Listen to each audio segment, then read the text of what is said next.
Hey everyone, it's Ben Hardy here, and in today's video we'll be reviewing the 2025 Acura MDX. Before we get into this video, I want to give a huge shout out and thank you to the Jody Wilkinson Acura here in Salt Lake City, Utah for giving me some time with this MDX. I'll include a link to their website in the description down below so you can check out what they have currently. I'll also include a link to my car buying guide. Let's get into it.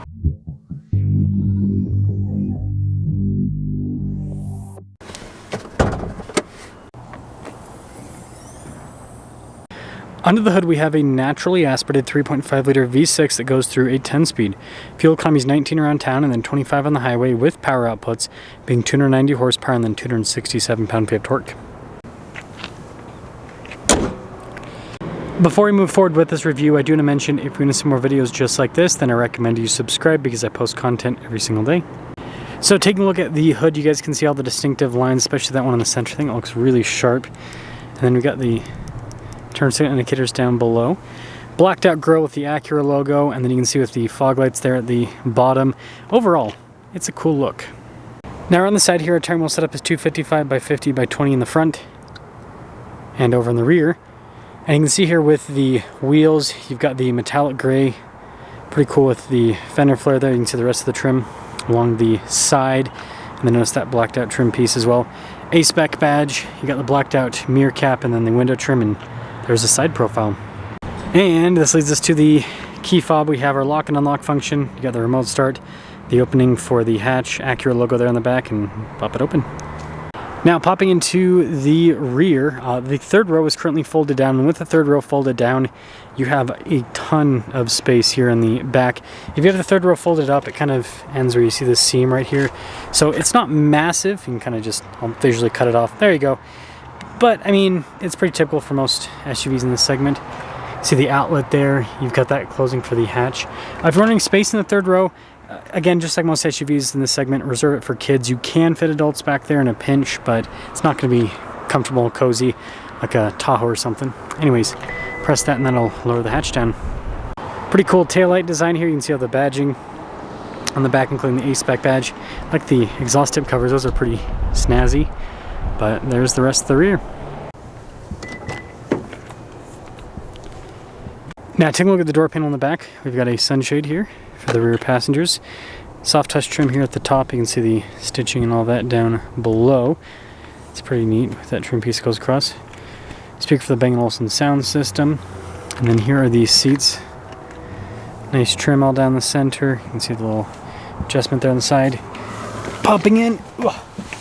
That's more accurate for legroom, so it's kind of a better look. This got memory seats, so the seats push back for the memory function. Anyways, we've got our climate controls here in the rear. You can see that we've got vents as well, so pretty nice features. We also have a bunch of kind of like charging ports down below. And then headroom back here, even with the sunroof, is good. Now taking a look at the front door panel, you can see again with the soft touch trim and then the stitching down below. More of that. Another speaker for the Bang & Olufsen sound system. Window controls here. We've got our mirror adjustments. Mirrors do power fold in. Memory seat function. Blind spot monitoring with the mirrors. And then here are the seats perforated all down the center. Adjustments there on the side. And then you can see here it's the pedals. And then this is nice with the trim on the dash.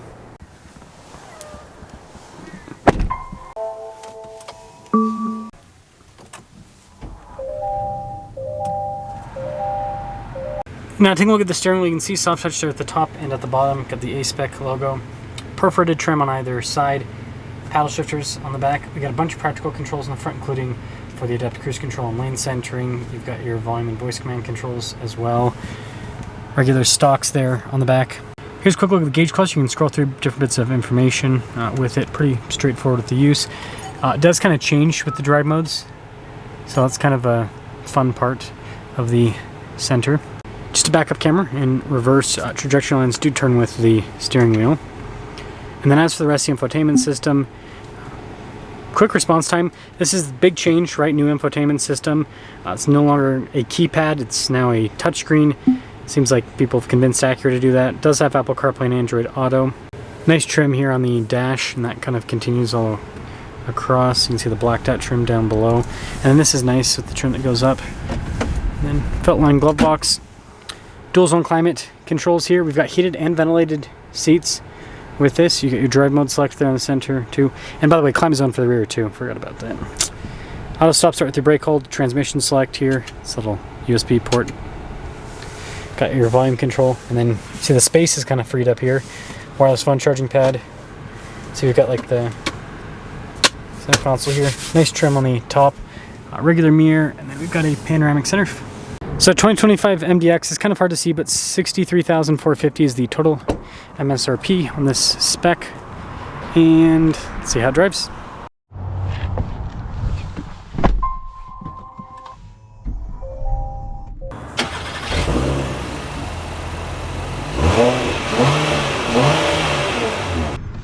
Well, let's talk about visibility before we set off. Here's visibility over the hood, both the mirrors. Throughout the rest of the rear. And, oh, turn that down a little bit for audio. Well, let's set off in the regular MDX. I reviewed the Type S today as well, so kind of contrast them a little bit. Two completely different setups, but similar, right? Both of them have V6s. Type S, smaller displacement, but you got turbo action, so it's got more power than this. 355 versus the 290 that the regular MDX here has. And I will say these seats, they're comfortable. I like them. I like the little insert there in the center too. I think that's pretty cool. Man, there's never traffic on this street. What? This is wild. Where are all these people coming from? Some other stuff, I like that Acura still uses touch points like this. I know some people are going to complain it doesn't have stitching through it. The bottom section does. But I like this because this is an area that, you know, if you get window tint, you can kind of preserve it for longer. But if you don't get window tint, in most cars like this will kind of like shrink or wrinkle, especially if it's real leather. Just warp over time. But this material they're using holds up a lot better. So I don't know, I like when automakers do stuff that makes it so the car is probably going to be a little bit more durable in the long run, you know?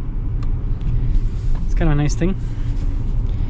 V6 is responsive, so that's a plus.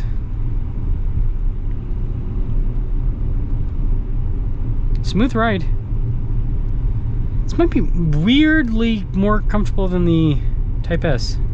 But the Type S, right, they're trying to go for that sport SUV thing, so it kind of makes sense with the ride quality being a little bit firmer. Not bad, just firm.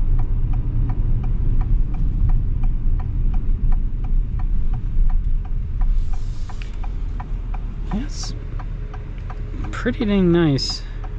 I will say that. And we're just running into all sorts of traffic. And then same thing here with this material. Feels kind of like a durable feel. Not sure about the dash trim here, but it's, I don't know, probably be fine. Probably be fine, right? These are the things I think about because I imagine some people buying an Acura, right? They, you know, this is the luxury Honda, so, you know, a lot of people I think buy these for the reliability. And then obviously Acura is more performance oriented than Honda. Yeah, the 10-speed helps out a lot, smoothing things out. Pop it into the sport mode there. I'll get back to you guys once I can turn. It's gonna be a minute. Well, get up and move here a little bit. Zoom, zoom. Transmission helps out massively, massively. Doesn't have the same shove of the Type S, of course, but it's still really good. And the 10-speed, because it's so smooth, yeah, I like it. I think it drives really well. I think it fits the car. And I'd much rather have naturally aspirated V6 power than a dinky turbo 4-cylinder Lexus. And pretty much everyone else nowadays, it seems like. Everyone's going for their 4-cylinder turbos to appease the EPA gods.